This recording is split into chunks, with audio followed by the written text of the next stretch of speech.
Hello, YouTubers, friends, compatriots, bootlicker, shills, desolates, serfs, peasants, vassals, minions, meat sacks. I'm Useful Idiot. Welcome. And let's go back to the good old USA and part 3 of the series I'm doing about military waste and defraud the military-industrial complex defrauding the government and this odd relationship the government and the military-industrial complex have. It's almost as if the fraud is an understanding and the cost of doing business. And there's a lot of reasons for that. But anyway, in this part 3, I want to talk about the revolving door and what a better way to a good example of the revolving door than strategic maneuvers report that between 2009 and 2011, 70% of retired generals and admirals went to work for defense contractors and consultants. And of course, they make 10 times the salary they ever made in the military when they go to work for these private contractors.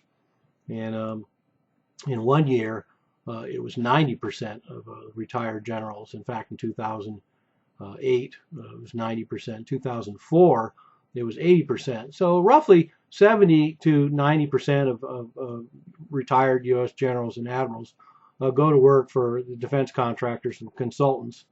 And they also serve on corporate boards in multiple and indulge in multiple chairs. So they're a lot like ex-congressmen as well that can serve on different corporate boards and multiple chairmanships, and then also work for different contractors and consultants.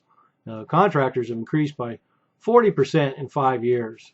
So there's a lot of retired generals out there working for these private contractors, and we're seeing almost an exodus going into that business. And in 2011, $113 billion went to the top 5 contractors. As of 2012, 68% of lobbyists for the 5 top contractors had prior public experience with the military and the U.S. government. So 68%, 70% of the people lobbying for these military industrial complex are generally ex-military people. So once again, these insiders using their Rolodex and their contacts and their brand to market themselves in private industry and make a whole lot more money. And there's tons of rules prohibiting this revolving door by the Pentagon, but they're full of loopholes. It's just like all the loopholes they have for people leaving Congress and leaving government service, becoming lobbyists. I think it's something like they have to wait like 2 years, but these companies just put them on salary anyway and come up with creative names for them and start them lobbying right away before they actually call them lobbyists. But anyway, there's a great return on this lobbying, as it turns out. You can look at the numbers between 2007 and 2011. Lockheed Martin spent $74 million on lobbyists, but they got $35 billion in contracts.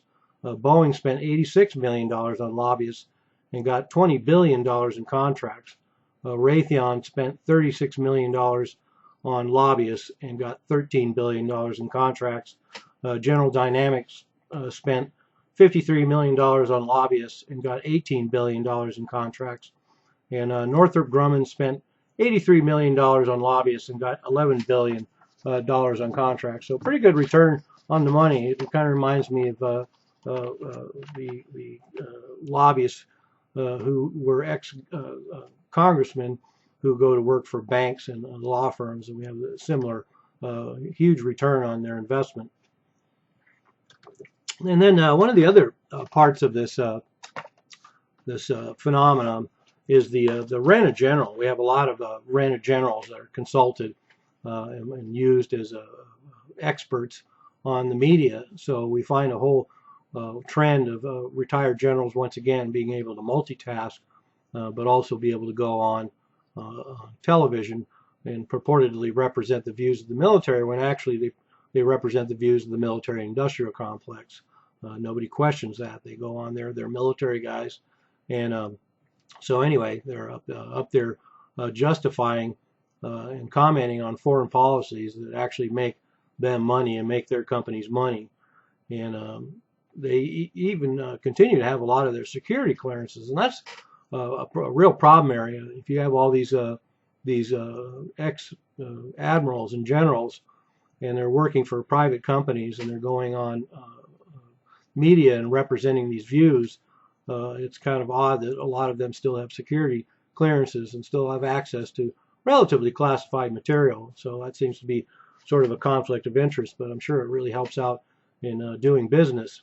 But these talking heads appear in the media, and they push for all the foreign policy that goes towards war, and even as consultants and lobbyists and shareholders and insiders, they can also push for these wars that make money. So there's another aspect of the whole corporate government partnership. No problem having all these ex-military people going into the private sector and working for the military-industrial complex, still influencing heavily our foreign policy and then cashing in on it.